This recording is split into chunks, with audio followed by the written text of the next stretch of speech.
भारतीय राजनीति में इन दिनों हम दो हमारे दो शब्द काफी प्रचलित है। यह शब्द दो राजनेता पीएम नरेंद्र मोदी, गृह मंत्री अमित शाह के अलावा दो उद्योगपति अडानी और अंबानी को रिप्रेजेंट करता है। कांग्रेस नेता राहुल गांधी भी अक्सर इस शब्द का प्रयोग करते हैं। यह राजनीतिक जुमलेबाजी है।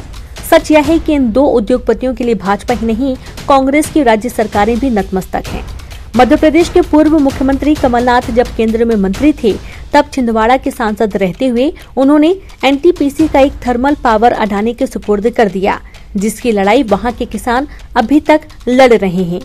अब नंबर राजस्थान और छत्तीसगढ़ का है।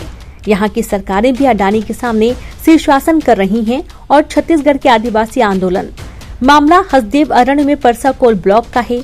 यहाँ अडानी को कोल ब्लॉक देने के लिए फर्जी ग्राम सभाओं के प्रस्ताव लगा दिए गए। आलम यह है कि अडानी भक्ति में भूपेश बघेल ने न सिर्फ अपने वादों को किनारे कर दिया, बल्कि राहुल गांधी जो वादे छत्तीसगढ़ के किसानों से करते गए थे, उन्हें भी रद्दी की टोकरी में डाल दिया गया। यही नहीं, सरकार ने अडानी की सेवा के लिए फर्जी ग्राम सभाओं के प्रस्ताव भी पास करा दिए। छत्तीसगढ़ में पिछले विधानसभा चुनाव में न केवल प्रदेश की जनता ने व्यक्ति बदला, बल्कि राजनीतिक दल भी बदला और पिछले 15 सालों से सत्ता पर काबिज भारतीय जनता पार्टी और डॉक्टर रमन सिंह को सत्ता से बाहर का रास्ता दिखाया। कांग्रेस की इस बड़ी जीत में इस आदिवासी बाहुल्य राज्य के आदिवासियों ने बहुत उत्साह से बदलाव पर मुहर लगाई। उन्होंने इस सबसे पुराने राजनीतिक दल के अध्यक्ष राहुल गांधी से मिले आश्वासन पर एतबार किया। 3 सालों के भीतर ही छत्तीसगढ़ के लोगों को इस बात का अंदाजा हो गया कि महज व्यक्ति या दल बदल देने से पूंजीवादी तिकड़मों से छुटकारा नहीं मिल सकता। कल जो काम इस राज्य में भारतीय जनता पार्टी की सरकार कर रही थी, आज वही काम कांग्रेस की सरकार कर रही है।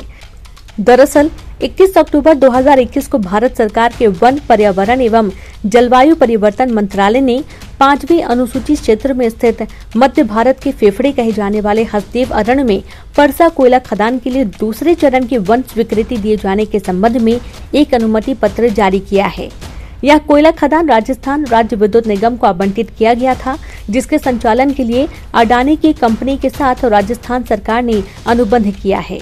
इसी कोयला खदान के लिए पहले चरण की वन स्वीकृति 13 फरवरी 2019 को वन एवं पर्यावरण मंत्रालय द्वारा प्रदान की गई थी।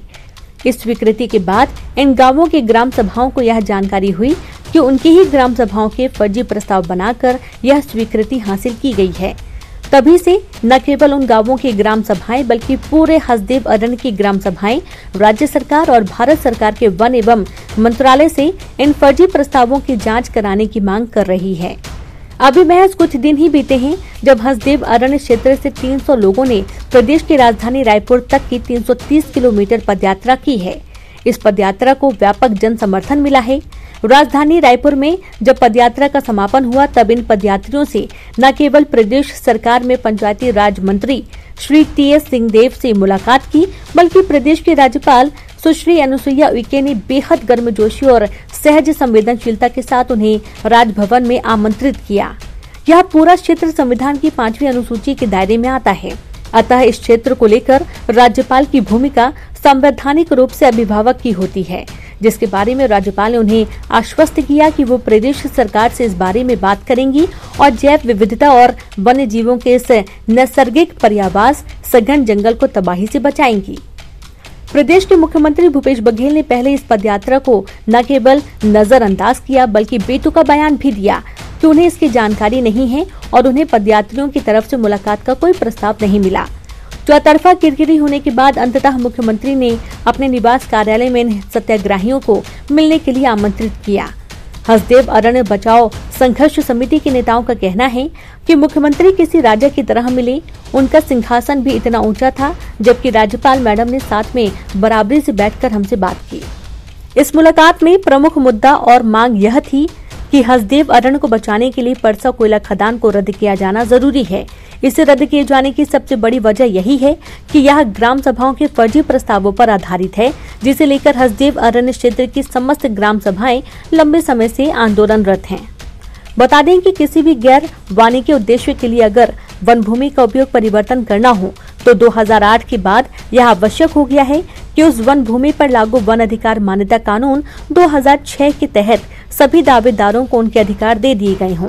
इसके बारे में संबंधित ग्राम सभा यह प्रस्ताव देती है कि वन अधिकार कानून का पूरा क्रियान्वयन किया जा चुका है और किसी भी दावेदार के अधिकार मान्य होना शेष नहीं है। इसके बाद ही उस वन भूमि का डायवर्जन किया जा सकता है। इसके बाद 13 फरवरी 2018 को अंबिकापुर कलेक्टर के पत्र क्रमांक 4896 के जरिए ग्राम सभाओं को यह जानकारी मिली कि परसा कोयला खदान के लिए 614.219 हेक्टेयर वन भूमि के डायवर्जन इस आधार पर किया जा रहा है क्योंकि यहाँ वन अधिकार मान्यता कानून का लाभ सभी को मिल चुका है और कोई भी दावा लंबित नहीं है, जिसके संबंध में संबंधित गांवों की ग्राम सभाओं की सहमति अनुमोदन प्रस्तावों के माध्यम से प्राप्त की जा चुकी है।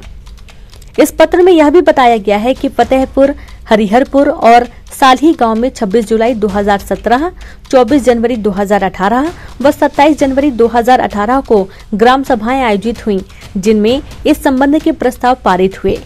पर सच यह है कि इन गांवों में आज भी दावे लंबित हैं। ग्राम सभा के सदस्यों का कहना है कि ऐसी कोई ग्राम सभा इन तारीखों में हुई ही नहीं।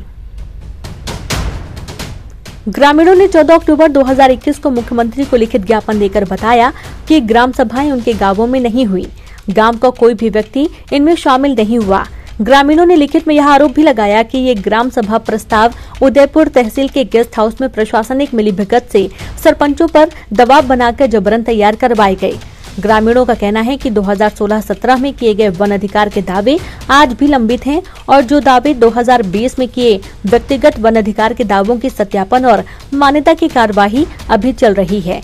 जिन्हें व्यक्तिगत वन अधिकार के अधिकार पत्र मिल भी गए हैं, वो ग्राम सभा द्वारा अनुमोदित और दावा की गई जमीन के रकबे से काफी कम है, जिनकी समीक्षा के लिए इन दावों को जिला स्तरीय वन अधिकार समिति के समक्ष भेजा गया है, जो अभी विचाराधीन है। इसी मामले को लेकर हसदेव अरण्य की ग्राम सभाओं ने 24 सितंबर 2018 को तत्कालीन केंद्रीय वन एवं पर्यावरण मंत्री श्री प्रकाश जावड़ेकर को भी पत्र लिखकर इन विसंगतियों को उनके संज्ञान में लाया था। ग्रामीणों ने अंबिकापुर कलेक्टर को 21 अगस्त 2018 व 24 सितंबर 2018 को ज्ञापनों के माध्यम से यह बताया था कि जिन ग्राम सभा प्रस्तावों के क्षेत्र को कोयला खदानों की स्वीकृति के लिए आधार बनाया जा रहा है, वो फर्जी है। इसके विरोध में और इन प्रस्तावों के आधार पर हासिल वन स्वीकृति को रद्द करने की मांग के साथ ही हसदेव अरण्य क्षेत्र के ग्रामीणों ने 2019 में 74 दिनों का सत्याग्रह भी किया था। ग्रामीणों का यह आंदोलन भी कांग्रेस की राज्य सरकार की अडानी भक्ति कम नहीं कर सकी। पूरे मामले पर खुद मुख्यमंत्री ने 14 अक्टूबर 2021 को सार्वजनिक रूप से यह कहा है कि परसा कोयला खदान के लिए जिस तरह से वन स्वीकृतियां प्राप्त करने के लिए अधिकारियों व उद्योगपतियों की मिलीभगत से ग्राम सभाओं के फर्जी दस्तावेज बनाए गए हैं, उनकी जांच करवाई जाएगी। पर इस घोषणा के महज 7 दिनों के बाद भारत सरकार के वन, पर्यावरण एवं जलवायु परिवर्तन मंत्रालय ने इसी कोयला खदान के लिए दूसरे चरण की वन स्वीकृति दे दी। इससे साफ होता है कि भूपेश बघेल ने आदिवासियों के सामने कही गई बात और घोषणा का खुद ही उल्लंघन किया। छत्तीसगढ़ सरकार के मुखिया होने के नाते उन्होंने भारत सरकार को यह नहीं बताया कि जिस कोयला खदान के लिए वन स्वीकृति दिए जाने पर विचार किया जा रहा है, वह फर्जी ग्राम सभाओं की जांच के दायरे में है। राज्य सरकार इस मामले की जांच कर रही है, अतः इस प्रस्ताव पर अभी विचार नहीं किया जाना चाहिए। हाल ही में ICFRA की एक रिपोर्ट चर्चा में रही, जिसमें हसदेव अरण्य की जैव विविधता व वन्य जीवों और इसकी सघनता व प्राकृतिक वन को लेकर इसे संरक्षित किए जाने की सिफारिशें की गयी। इस रिपोर्ट में यह माना गया कि सघन वन क्षेत्र में खनन के बहुत बुरे परिणाम होंगे। अगर राज्य सरकार चाहती तो इस विशाल प्राकृतिक वन क्षेत्र को संरक्षित किए जाने के लिए इन छूटों को खारिज कर सकती थी। यहाँ यह भी याद रखे जाने की जरूरत है कि कॉमर्शियल कोल माइनिंग के लिए चिन्हित 5 कोल ब्लॉक्स को राज्य सरकार के कहने पर केंद्र सरकार ने बाहर किया था। इसके अलावा एक तथ्य भी यहाँ गौरतलब है कि भूपेश बघेल ने हसदेव अरण्य को हाथियों के नैसर्गिक पर्यावास के लिए लोक संरक्षित लेमरू हाथी रिजर्व बनाने का प्रस्ताव भी दिया था। इस प्रस्ताव में किसी का विस्थापन नहीं होना था।